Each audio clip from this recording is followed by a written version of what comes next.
folks. Welcome back to another episode of the Hurricane Show, where we share a light on the people, the purpose, and the passion behind today's most inspiring journeys. And today's guest is someone who spent over 30 years in the field of nursing with a heart for hospice and end of life care.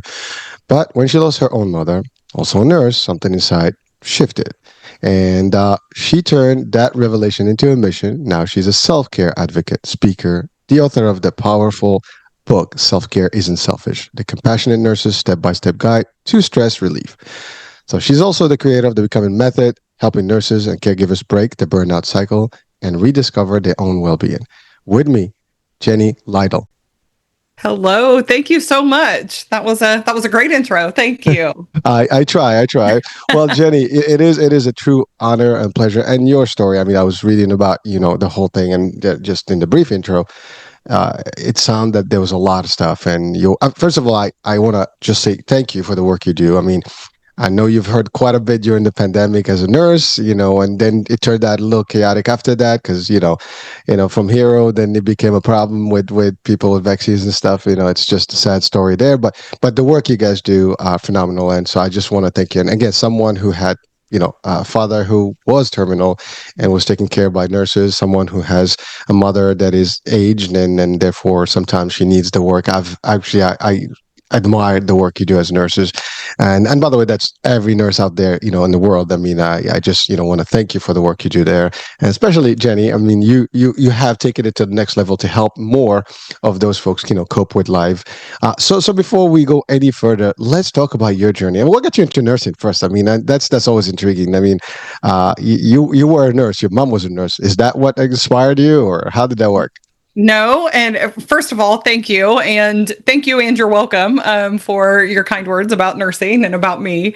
No. So first of all, it's mind boggling to me that I've been a nurse for 30 years, actually almost 31 now, the 31 this month, but because I feel like I'm not much older than 30, and actually I'm getting ready to be 50. So it's, time flies, and I know that people always said that when I was young, oh, wait till you get older, and I thought, okay, whatever. It's so true. But my nursing, my desire to be a nurse, that started when I was young. I had a lot of, kind of immune issues when I was, 3, 4, 5, somewhere in there, maybe younger. And so I was in the hospital I just had recurrent pneumonia and things like that. And all of that ended up resolving itself. But I don't remember very many things from that time. But what I do remember was the cool thermometers that the nurses had. All right. They're so similar to the ones, they use now in a lot of places where it's, still the kind of holster kind, and, they stay. And I thought that was so cool. And so that kind of sparked the desire to be a nurse. And then as I, got older, I still kind of hung on to that, but I also wanted to do something more with mental health, like, social work or psychology or one of those type things. But I ended up deciding to go to nursing school. I went to practical nursing school first because it was a 1-year program. And honestly, my mom wanted me to finish college before I got married, and I was going to marry a guy that thankfully I didn't marry because it was an awful situation. But my mom and I actually went to nursing school together. Wow. Yes. So we graduated twice together. She was pregnant with me when she graduated from high school. And then we graduated from nursing school together because she had been a single mom and she had always wanted to be a nurse, but she was busy working, 2 and 3 jobs. And so, yeah, we went to school together right after I graduated from high school. And so that was something that I'm really glad we were able to do. Ooh, what a story. I mean, first of all, I would have never thought that's what, was the driver behind you being right. That's a cool thing. I mean, it was the thermometer, right? I mean, right. Hello. The thermometer. And then I wanted to graduate quickly. Right. So, it wasn't like a really heartfelt thing, but there are so many things that I love about nursing, and especially hospice nursing. And that is heartfelt for me. Well, here's the thing. I mean, it is funny. You said I've been doing this for 30, 31, years this year, and time flies. I mean, we say the expression "time flies, we're having fun," and if you weren't doing what you really loved, you wouldn't be actually enjoying it still today and doing the work Hmm. you do. And so that's always a terrific thing to share with our audiences. I like to always highlight that the idea, again, it comes over and over in all discussions.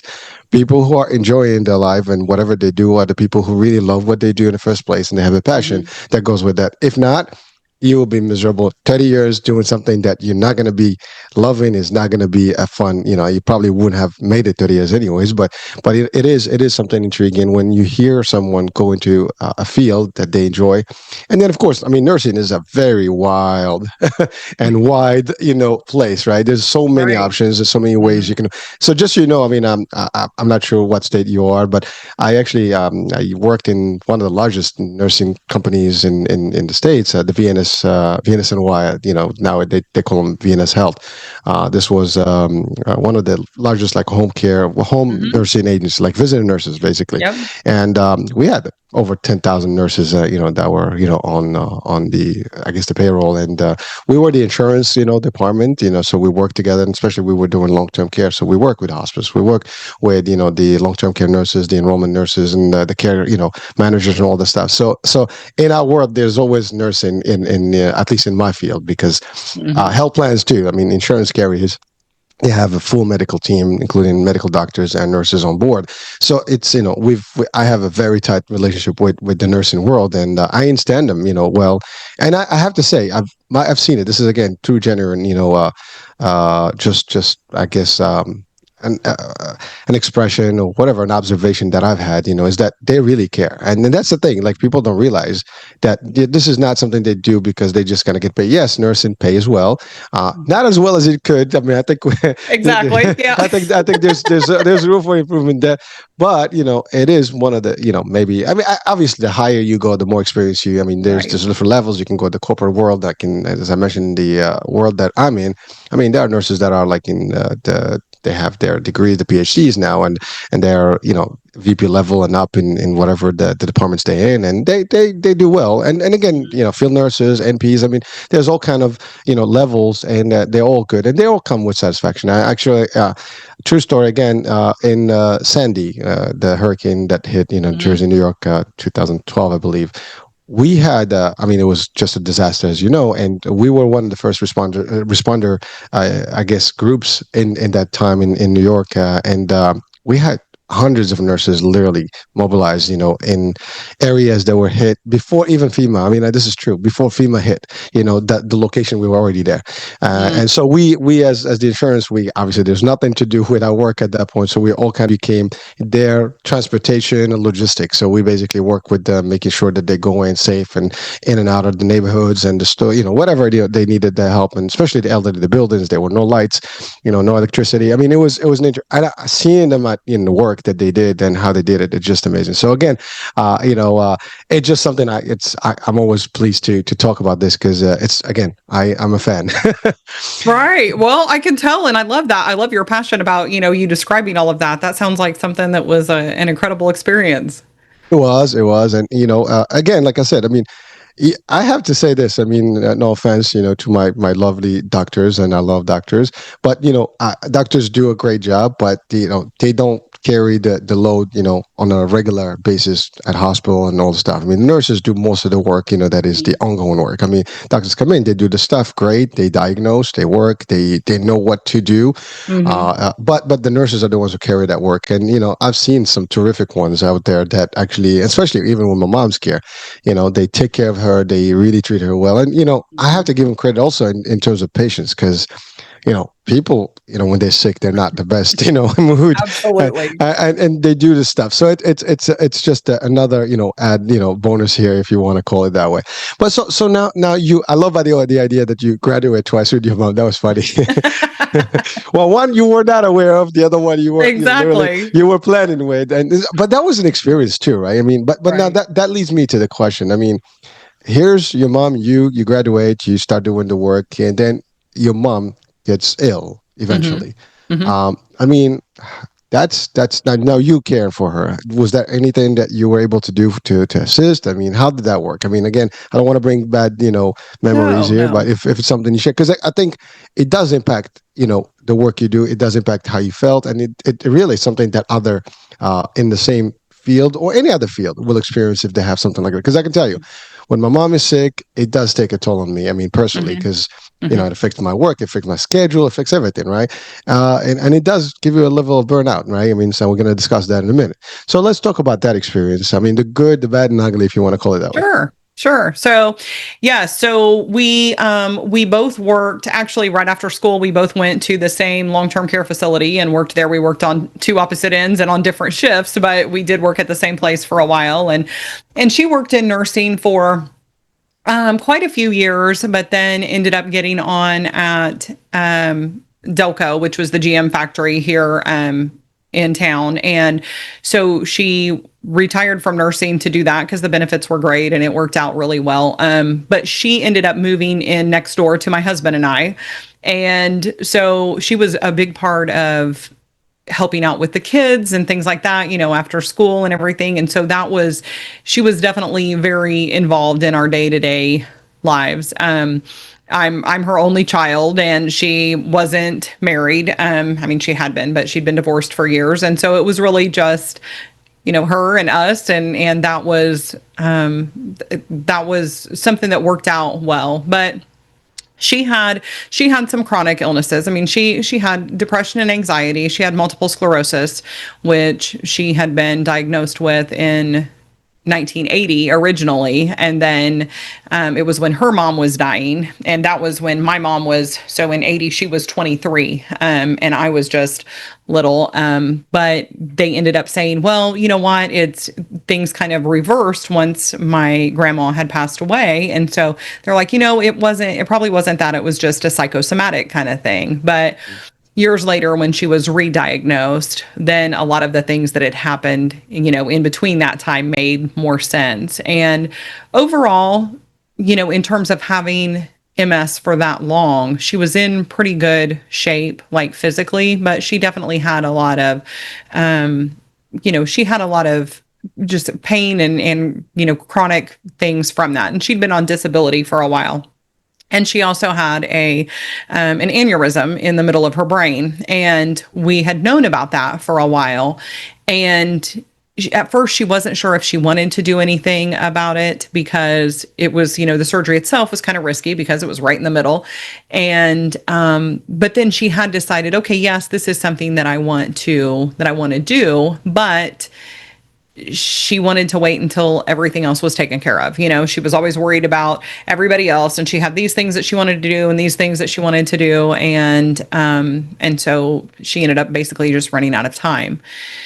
And that ruptured Ooh, one day, and I was going to be taking her to the dentist that morning. And so, she lived next door and she was always running late. And so I was irritated because she wasn't ready. And I went over to, say, hey, come on. And I knocked on the door and I opened the door and I was like, hey, and it was just silent. And ooh. yeah, I found her. She was still in the bathroom, and she ended up passing away about 12 hours later. But in between all of that time, we had our relationship had definitely changed.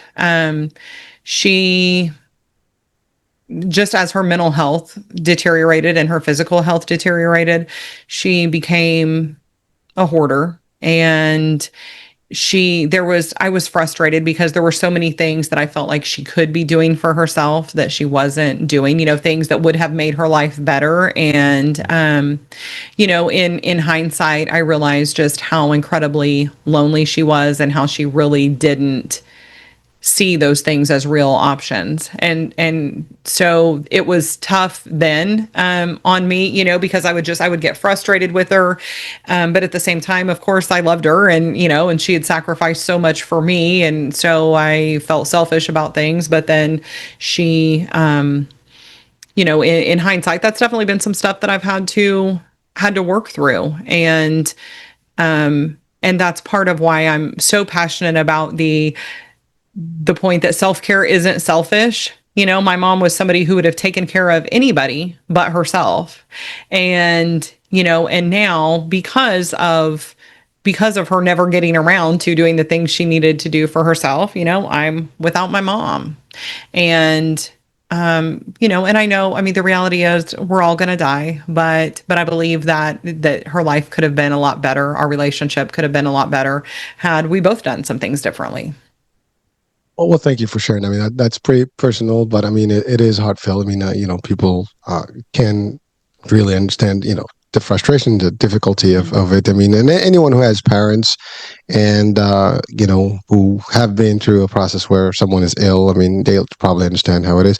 But again, MS is no small, thing. I mean, it's a huge, and it does, Absolutely. affect big time, and depends on what level. And some people get in worse than others, I guess. And yeah, it is a just it's a bad diagnosis when you think about it that way. Even when it happens, I mean, yeah, it's you got to adjust a lot of things. And again, there's age, there's that, there's a lot of things. And again, people sometimes we can never be in somebody's head, right? I mean, it's how they do it. Maybe they get busy with things to kind of forget things. And and I love what you said, the idea that people will take care of others, but they forget themselves. And that's yeah, that's now it's going to sound cliche because we repeat this, you hear this all the time, but the airplane and the mask, right? Put your mask first. Absolutely. Yep.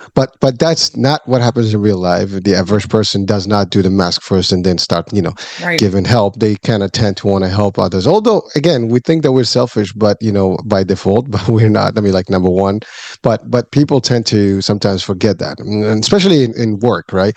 Hmm. At work, I mean, we just busy and do stuff, and we take care of everybody, and then we're stressed out and go home, and we don't take care of ourselves or our, loved ones. And sometimes you disconnect. Sometimes you have a bad relationship that can be affected. There's all that stuff. So let's well, first of all, before I get to the burnout and the work, is that the moment you actually went into like the hospice world and the palliative and end of life work, or was it before? No, that was before that. So I started in hospice and end of life care when I technically started in 2005. Well, really, I started in 2005. So October of 2005 is when I started my first hospice position. But my close friend, earlier in the summer that year, her dad had lung cancer and he was going through treatment and stuff. And, there wasn't any real talk of it not being curable at that point.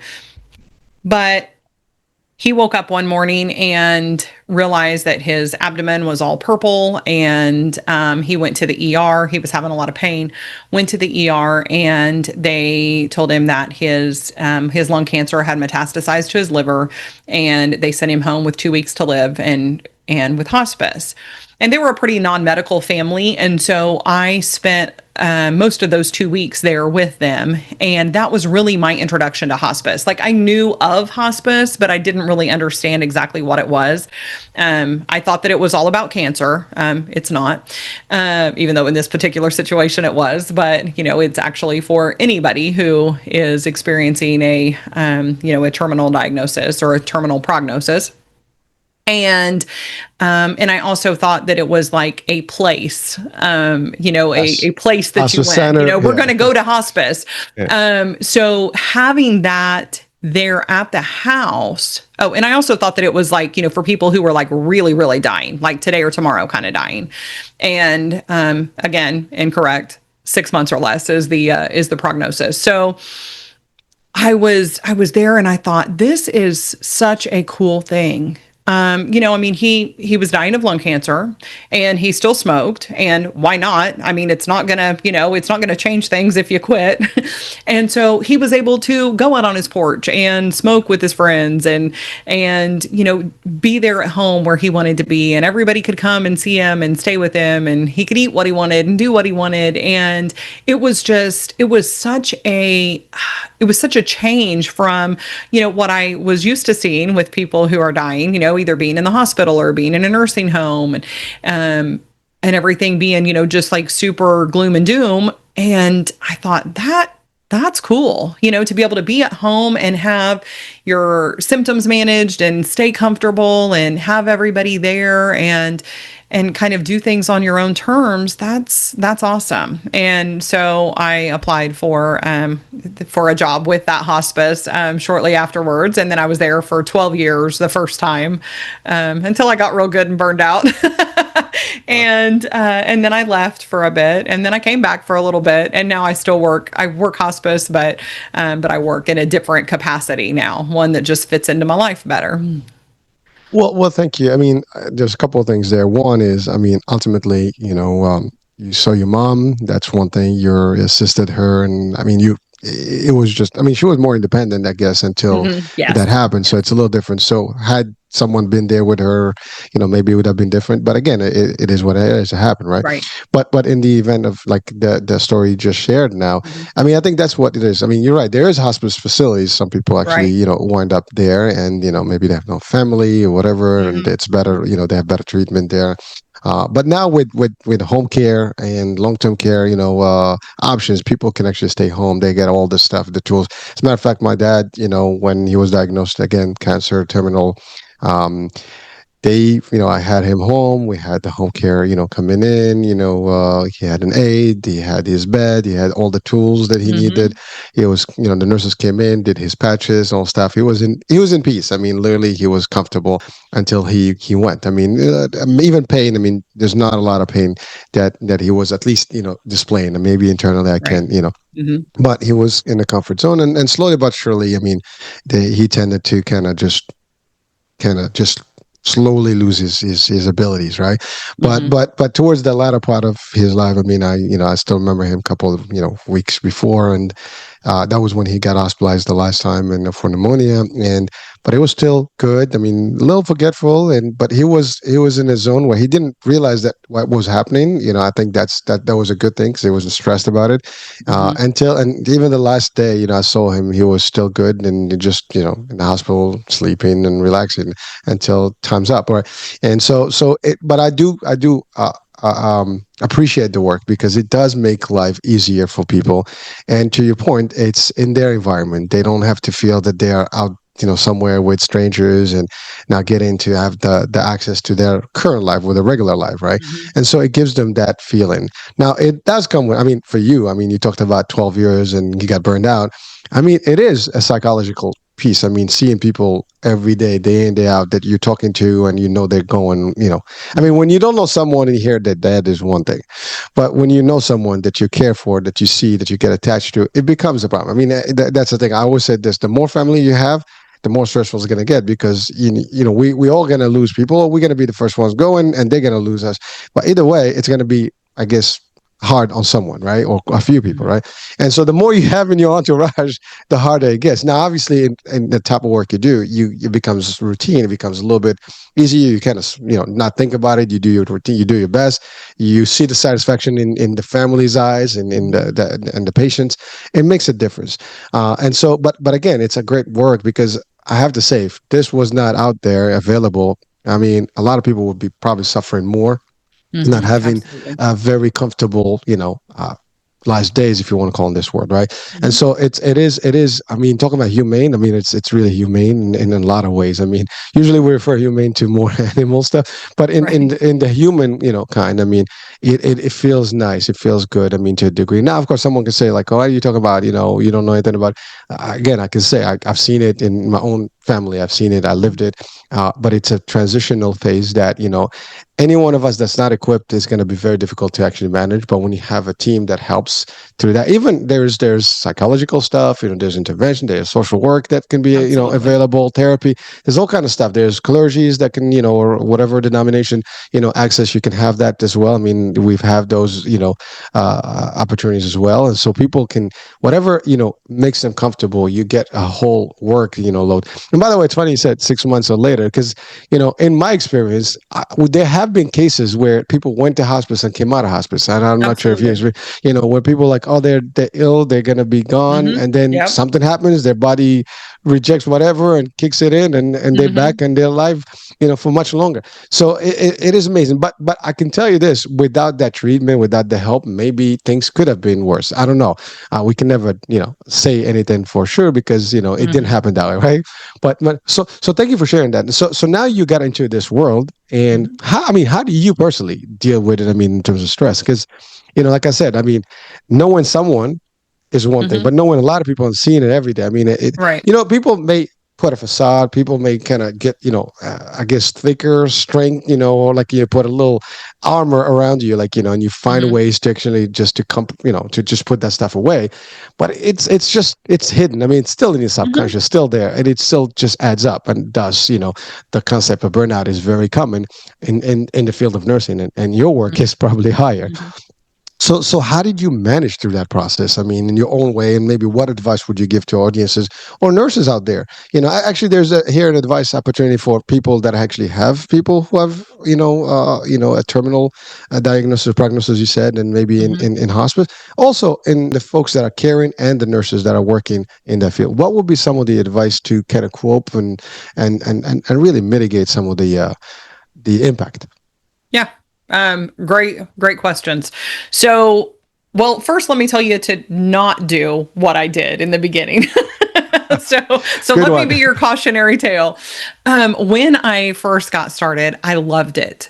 I learned so much. I mean, it really like ignited a passion in me for nursing like had never had. And so when that happens though, when we're so into something, it's very easy for that to take over, especially if you have a personality like mine. I'm kind of all, I'm all or nothing. And so I was the one who wanted to be on call for my patients all the time, because I knew them and they loved me and I loved them. And it was, I had awful boundaries. And so they had my personal number. They would call me in the middle of the night and I'd be like, sure, I'll be on my way. In the meantime, I had a husband and 6 kids at home and I would just always be there for everybody. And it was something that was, kind of frowned upon by my employer. Hey, we need to, it needs to be the people who are on call. But the reality was it worked out pretty well for everybody because then the on call, the people who were on call, they didn't have to deal with my people because I was taking care of it. And so it was a slippery slope. And it took me a long time to realize that, hey, like I can still be a good nurse. I can still be caring and I can be the one who does most of their stuff, you know, but if there is something that comes up after hours or, on a time when I'm off, like they're going to be okay. I work with a great team of people. I don't have to be, the one. And so definitely I would, in any situation like that, utilize your team.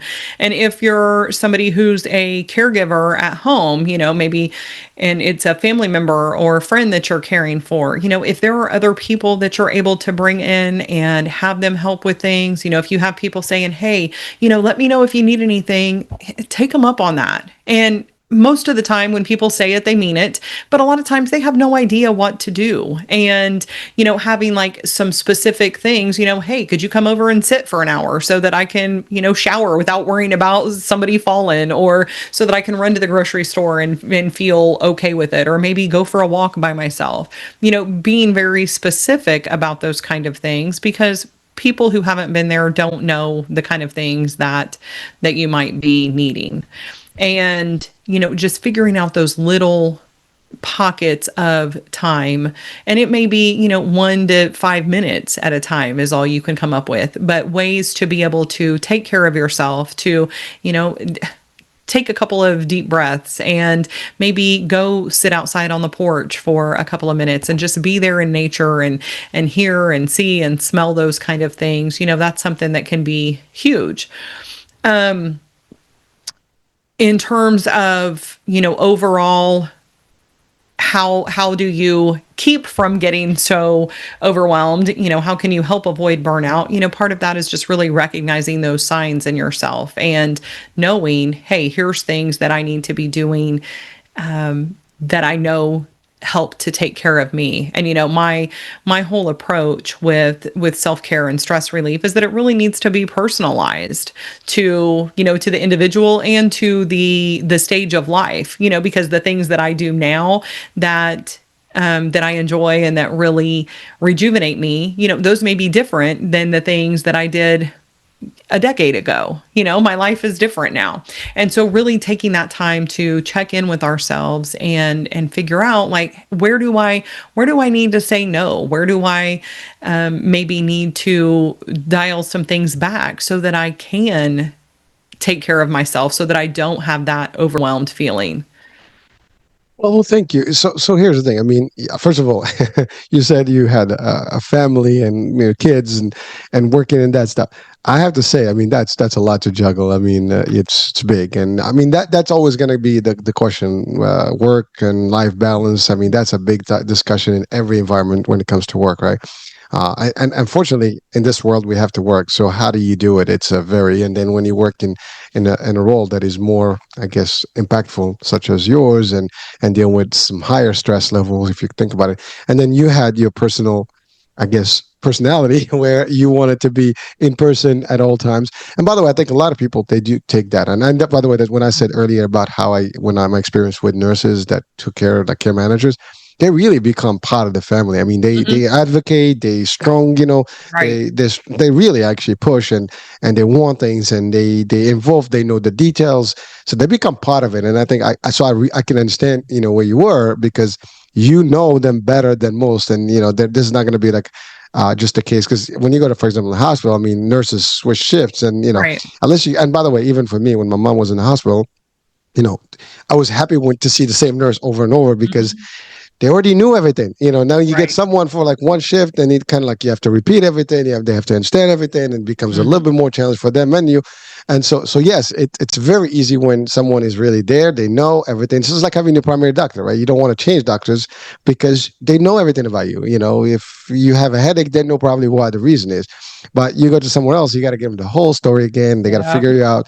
It's a pain. So I get it, but it does have a toll. Now, here's the thing: why is it that, in general, a struggle, to really put yourself first in your function? And I think in a lot of ways, anybody that's a service provider, technically, sometimes they might be, neglecting themselves.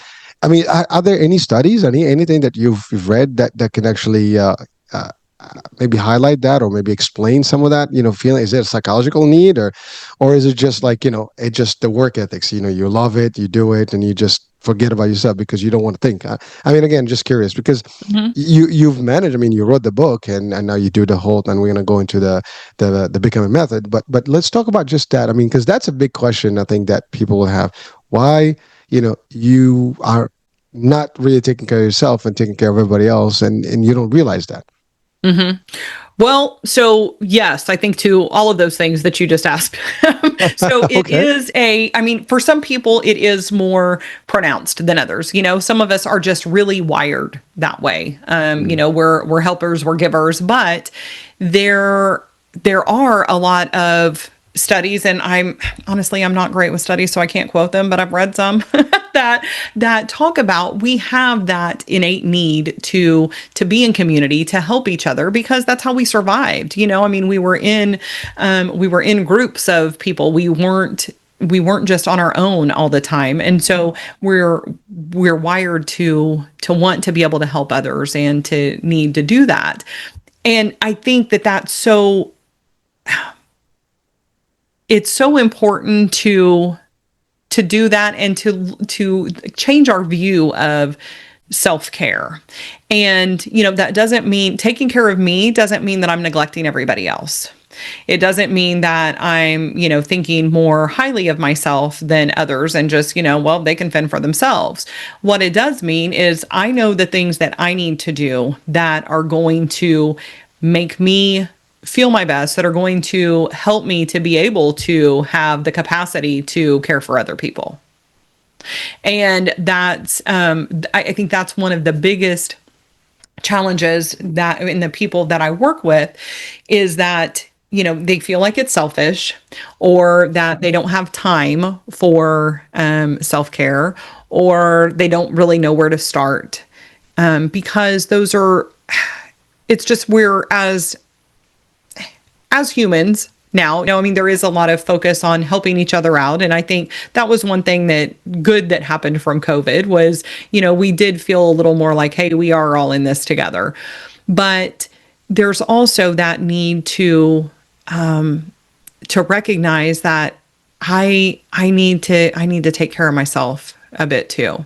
And so it's changing that mindset from, give, and maybe if there's something left at the end of the day, then I'll, take care of myself a little bit. And instead realizing that I've got to start here so that I have the energy and the bandwidth to take care of all these people that I do care about, whether that be professionally or personally. Well, thank you. And there's one thing though. I mean, signals. I mean, do people see the signals? I mean, because I think if you're too busy, you might not even see that you're getting Right. overwhelmed, and you might react differently. You might start seeing different attitudes and changes, but you may not recognize that it's related to that, which is basically denial that comes out in everybody's work. I mean, no one wants to admit that they are wrong or they're overdoing things because it's like, no, I got this, I got this. I think it's just our human nature. We always try, our ego gets in place there, but it's not really a good thing. But are there signals that we should look, and other folks in the nursing space, and especially in I guess terminal, I guess in hospice work, Mhm. can they, is there something that to really, like, maybe pointers that you can guide them, like, hey, listen, if you start seeing this, that, the other, Mhm. I think it's time for you to kind of push back and just take a whole break a little bit and see what's up, because you might be going into a mood, because sometimes if you get too much burnout, it might be difficult to come back. It might be Mhm. stressful enough. It can cause headache. I mean, headache for you in terms of health. I Mhm. mean, somebody can get sick, through that stuff. Stress can be also tremendous and can have physical, ramifications. So, what are some of the things that you can, share in terms of signals that people should look for, and when to really stop? I mean, because it may not be as obvious as it sounds. Right, right. And absolutely, yes, there are signals. And you're right. A lot of times we don't notice them because it's very easy to attribute them to something else. And, or it's also very easy to just completely miss them because our lives are so busy and so noisy that we don't take time to, sit down and think, how am I really feeling right now? How do I feel physically? How's that been going? How have I been sleeping? How do I feel emotionally, spiritually? We don't do a lot of reflection with those type of things. We just go from one thing to the next and we just keep on keeping on. But if we do take a little bit of time to just really check in with ourselves, and it doesn't have to be, a big long retreat, but it is just a little, like, how am I really doing? When you ask somebody, hey, how you doing? Oh, I'm good. I'm busy, but good. Everything's good.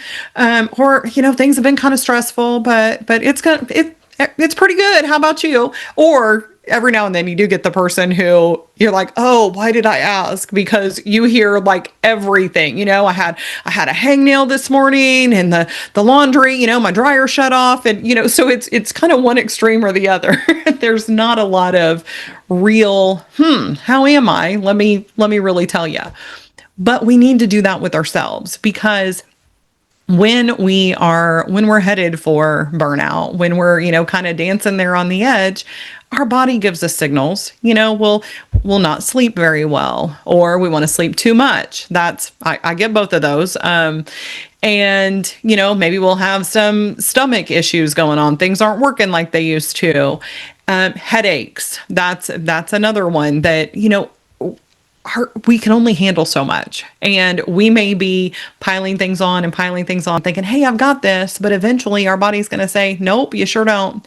And we'll get those signals, and we'll continue to get them, and we'll either pay attention or they just get a little louder.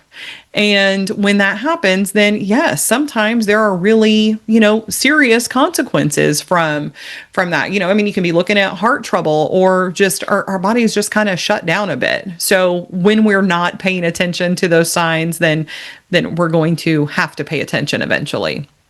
But not only that, but, in terms of, aside from the physical things, maybe you just, like, a job that you used to love, you just really don't anymore. You find yourself dreading going to work. And maybe it's you you can't do things as quickly or as well as you used to. You're making some mistakes with things, and you think, well, I'm getting a little older, or things are busy. A lot of it is probably you're just stressed out, and that's your way of kind of your body's way of giving out a little bit. Also, if you find that you either are much more emotional or much less emotional, so maybe everything just really gets you anxious or gets you kind of tearful, or especially in terms of, if you're talking about healthcare type things, if normally you're somebody who does really feel things and you find that, it's just, hey, it's just same old, same old. I mean, people die. That's what happens. It's, you just move on. And there's, that's not the way that most of us want to be. It's, yes, people do die, and we do have to move on. But I had a situation the other day. I was at an assisted living, and it was one of our patients who had passed away suddenly. And so, I mean, now obviously we knew that, the patient had a terminal diagnosis. And so we knew that, at some point, that they were going to pass, but it wasn't expected then. Something was just like a little off the day before, but nothing, no real indication that, that they were getting ready to die. And I talked with the director there at the assisted living, and she's like, I just didn't know. And she was somebody that, she really cared for this patient a lot. And she said, I hate the way that I feel right now. I just feel so, I feel so sad. And I said, but, don't you, wouldn't you want, if this was your family member, wouldn't you want somebody caring for them that felt the way that you feel right now? We don't need to be so professional and so closed off that we don't feel that human. We connect with people, and there's some people that we connect with more quickly and more deeply than others. And that's part of the beauty of being human. And so and she was like, yeah, I do. And I said, my goal has always been to, because there's patients that I have been really close to, and some that I know that I've been like too close to. And I'm like, please, please, please do not let the family be comforting me when this patient dies. I've really worried about that. I'm like, I don't want to be like a hysterical mess, and the family being like, it's okay, Jenny, it'll be okay. And thankfully that hasn't happened. But I did actually work with an aide one time that it was like that when I went to a death, and it was awful. It was bad. But I never want to not care. If I get to a point where I'm like, okay, whatever, it's another one, then I'm done. I don't cry at every death, but I feel something. Even if it's somebody that, I work on call now. So most of the time I don't really see the patients that, I don't see them often. So if I'm going to a death visit, it may be the first time that I've ever seen them. But I still feel something, for their family and just for them. And it's a human life, and it's a loss to somebody. And so, I think it's important to be able to feel those things, but also to have ways that you're able to move beyond that, because if I carried all of that with me from everybody that I've lost, that would be a lot. Well, thank you, Jenny. And it's what you're talking about is very big, and I think this is my personal opinion. I think your work, we should have more services available to you as nurses out there to assist with these things. Like I haven't seen this where in hospitals or in healthcare settings where they have, for example, access to therapy or psychology and psychiatry would work, for the employers, the employees, like, hey, how you doing? How you coping? Maybe you should have a check monthly on things like, just, you get a session, a free session that's given to you, so you can kind of like just speak your mind and get it out. Because these folks are experts, they can get it out of you, right? Mm-hmm. But I don't think that's the case. And so people work until, as you point, when the body is rejecting everything, or their behavior is different, or maybe they're just numb to everything. It's like, okay, another day, said, and that there's no more emotions. So to your point, that's those are clear signals that something is off. You're not Hmm. passionate anymore. You're just going through the motions, and then ultimately that's not the way you want to be as a human in that particular service, right? Because you're just not feeling it. But I love what you said. I mean, you're right. No matter how connected or disconnected, you get there's some sort of level of, you feel the emotions of others, and you can feel the energy and things like that. And it does hurt when you see someone that you've cared, for a minute. I mean, people are attached to others by default. I mean, we spend a couple of days with someone, and they become friends, and now you feel some sort of an obligation, whether you like it or not, is there, right? And if they're gonna, the only time you don't feel much of it is the further you're away from anyone, the least the impact is. The more closer you with someone, it's gonna be heavier. And so in your work, it's like really there. I mean, now Hmm. on call is a little different, but when you're in a facility, when you're actually constantly visiting and hearing stories and stuff, it becomes part of your own. I've always asked, even I one time I asked, a psychiatrist about how do you do it? I mean, because really, I mean, you hear all these stories and all these people are confessing and talking to you about their problems. Shouldn't that take a toll on you? I mean, but they have the way to deal with that. But in your case, I hope that maybe people out there start thinking about adding that service, you know, as available, not just as when needed, as basically a routine check. Hey, listen, how you doing? Just go in and check with people, and maybe people would be reluctant in having that, open and I'm just gonna go see my psychology today, and get some therapy session. To me, I don't see a problem with it if someone is going to be able to Hmm. get me like aligned. I mean, it's like having a chiropractic for the mind.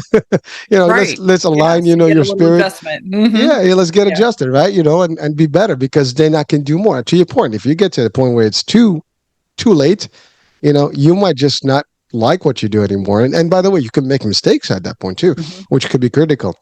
And I don't think facilities and healthcare systems will like people making mistakes anyways, because that's lawsuits that are that could happen and things like that. So financially, it's not a good thing, or reputation can be harmed. I mean, media gets hand of something like that, forget about it.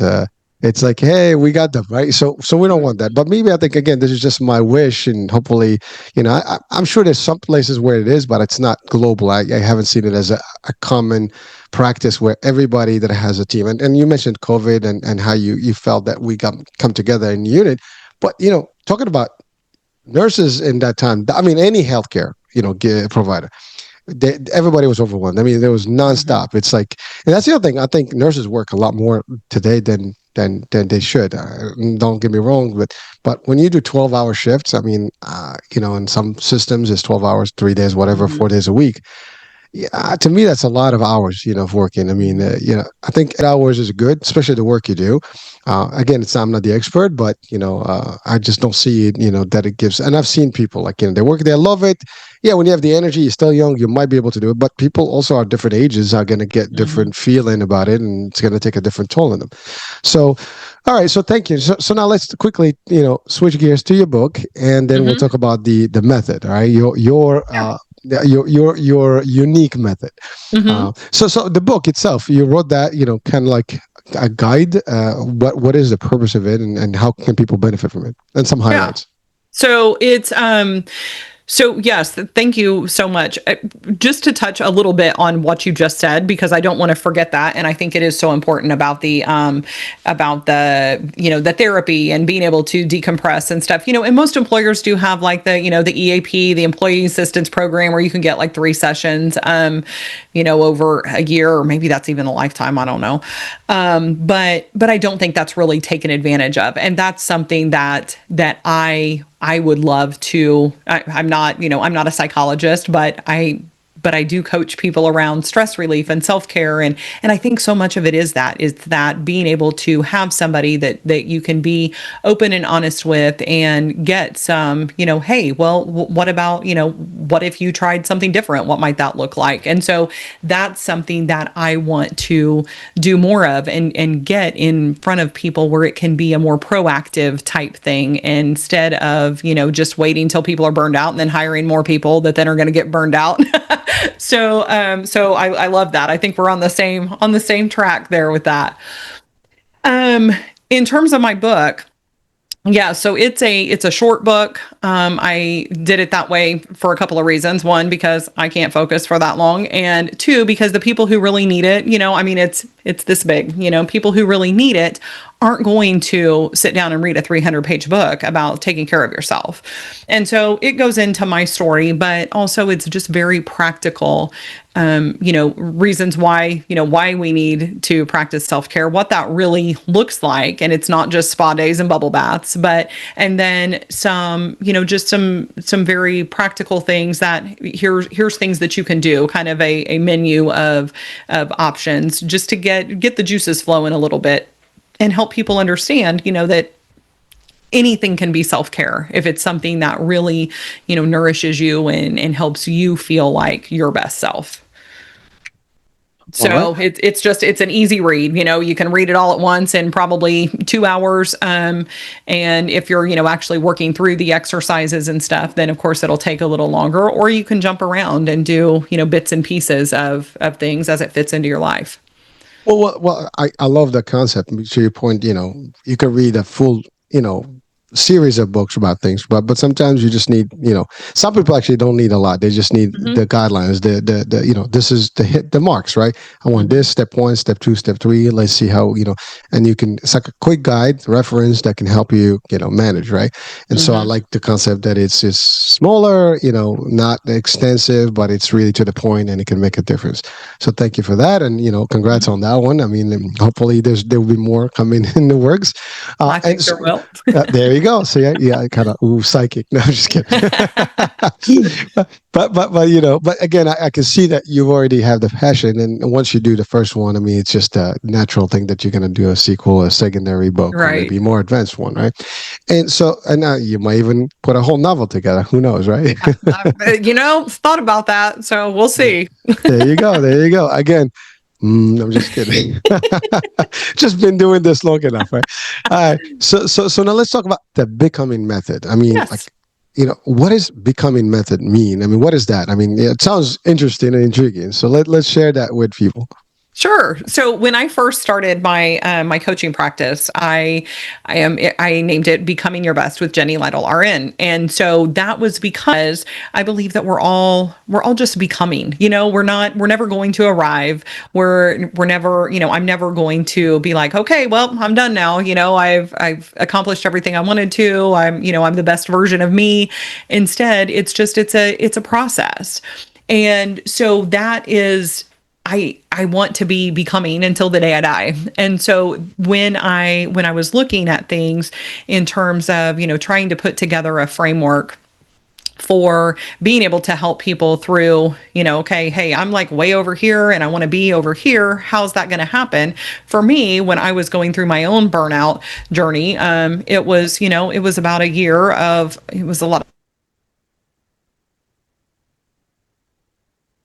do. And so I took the nursing process, which is a framework that, that we do things with, and then kind of combined that with some of the other things that I had done. And came up with the becoming method, which is, I mean, each letter stands for something. So, B is baseline. And so that's where are you starting?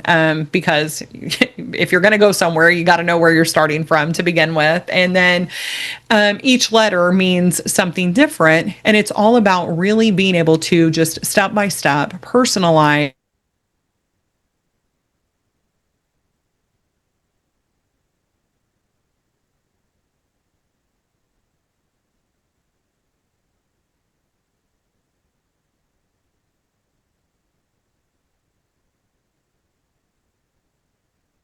Oh, that Jenny, you've you had froze. in the past. I'm sorry, you kind of froze Oh, there. yep. I just saw it said I'm unstable. Yeah, yeah, yeah. Oh, I okay. Am I you good? you're good. So you're talking about like every letter meant something. We did the B, and Yes, so yes. yeah. And so the rest is really just focusing on, they all go down into specific things. So it's looking at areas maybe where you've excelled before or things that matter most to you. And it's thinking about the things that we just don't think about. And maybe we do in terms of our work or our job situations, but not as our life as a whole, and being able to then have that as we work through it and get clear on what is it that matters most to me and where am I fitting those kind of things in. So it's a framework for that being able to make sense and just kind of build on each other, and then figuring out, okay, so I've got this now, where is it that I want to go, and what's missing, how am I going to get there. So that's kind of the short version, but it's just a way for people to be able to get what they want and where they want to go, more quickly and easily than I did. Well, again, I mean, you're an expert. I mean, 30 plus years doing what you do, and you understand this well. I mean, surely your advice and your work is going to be helpful to a lot. I mean, Hmm. it takes 10 years to get a PhD. That's three PhDs in real practice, right? So again, I'm just throwing that because people sometimes they don't realize. I mean, and real practice, in life is probably more than any PhD out there. Although PhDs actually they do a lot of work, in the practicals. Absolutely. Yeah, Yeah. but when you take that into 10 years full practice, Hmm. I mean, I think that's a lot more. We can multiply that multiple times. You know, but really, it's a source, and so this is something that you do now. You help people, kind of Yes. figure it out. Hmm. Now, how can people actually work with you and can like join the Becoming Method? And how does that work? I mean, do they sign up for it? Do they? Is it a program? Is it a couple months? Is it a year? How does that work? Yeah, so I do just, if somebody's like, "Hey, I don't know about all that, I've just got a few things that I want to work on." I do some one-on-one coaching, and have shorter things for that. I am actually finishing up. I'm kind of revamping. I did have an 8-week program, that I did as far as the Becoming Method, and being able to really, figure out, hey, what is going to work best for me in terms of self-care and stress relief. And so I'm doing some tweaks on that a little bit, but it'll be back up and going shortly. And then I've just recently, launched the Nurses Break Room, which is it's a membership community that is a way for people to be able to learn, from me, from each other, to just be in community. It's kind of like social media without the noise of social media. And so that's something that is just getting off the ground as well. And but everybody can find out about all of those things. And if you're somebody that just wants to talk things over, we can book a free discovery call, and that's all available on my website at jennylytle.com. All right. Perfect. Well, so we will definitely have that in the description show so people can connect with you. All right. Well, listen, I mean, I think we're just about the hour here and we've covered quite a bit. And I really appreciate the time and, all the stuff, the nuggets that you shared, because, I think your message can resonate well with the nursing, people and the healthcare in general. But I think it can be also expanded to everybody because burnout is experienced across all different fields. I don't care what you do. If you're doing something that is intense, whatever, there's a burnout. We can burn out just by doing family stuff. So imagine when you Absolutely. had Yes. everything. I mean, if you have kids, you can burn out. But burnout at work is Hmm. not in the workplace is huge. And I just don't think there's enough work that's being done. And to your point, I mean, even for the therapy, I mean, yeah, you have access to these things. I've had them also in corporate. Nobody really takes them, but in fields and specific fields that have intense caring and intense emotions, I think that should be mandated, not just an option. Hmm. And that's just my opinion. Hmm. Hopefully, some companies, will see that as a hey, this is really a good idea. Let's do it. And Hmm. so hey, folks, if you're watching, listening, maybe it's something you can add as a benefit to your crew and make them to the next level. It's only going to benefit you and them. I mean, them and you, if we Yeah. take it in the right order. All right. Absolutely. Oh, and you know what? I don't think Yes. I said this. I'm sorry. While I was talking about stuff, your listeners can also grab a free digital copy of my book on my website. So there's Should have started with that. I'm just kidding. That's good. Free is good. Everybody wants that, right? exactly, exactly. I mean, it's available in all the forms on Amazon, but including Audible.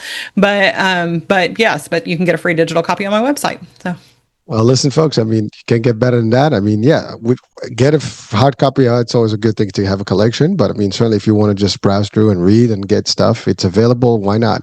All right, so that's good. Well, all right. Well, so Jenny, what are some of the three top, I guess, pieces of advice that you will leave our audiences with today? Mm. Ooh. That's good. Right. Okay. So, Take your time. um, It's all good.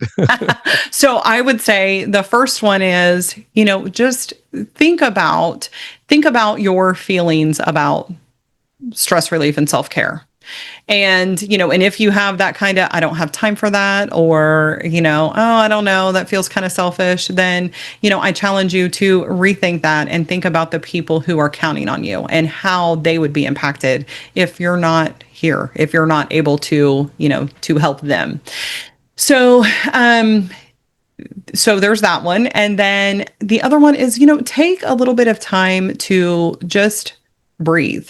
If you're not sure where to start, just taking a deep breath and blowing it out, and just I mean, yes, obviously we all breathe, but usually it's, it's these short, shallow breaths. It's kind of it's a very automatic thing. But when we slow that down, when we take deeper breaths, when we inhale and then we exhale, that really does reset some things for us, biochemically. And then I would say the other one is think of things that you're grateful for. There's always stuff out there that we want. We want the newest, best things. We look at other people, especially on social media. It's so easy to compare ourselves to things, to the things that they have or the things that people are doing.